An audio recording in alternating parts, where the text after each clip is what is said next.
आता आम्ही टॉर्च काढलेले आहे, टॉर्च लावून क्लाइंब करतो आपण. आणि इथे तुम्हाला पायऱ्या दिसतात बघा, खालपासून पायऱ्या ज्या चालू झाल्या त्या वाटेच्या.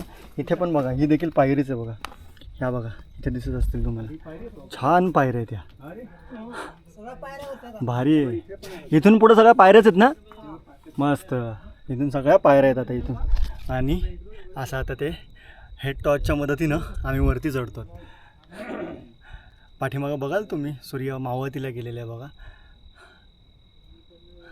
इथे बघाल आता पायऱ्याने चढतो आहे. आणि इथे बघा ही खोमण्यासाठी जागा आहे बघा, इकडे आपण पकडून ह्या पायऱ्यांच्या मदतीनं जाऊ शकतो. हे दिसत असेल तुम्हाला, पायऱ्याच सगळ्या. ही इथे पायरी, इथे खोमणी, इथे पायरी. इकडे बघाल तुम्ही, इथे खोमणी आहे, इकडे खोमणी आहे, इथे खोमणी आहे. सो खोमण्या आहेत, पायऱ्या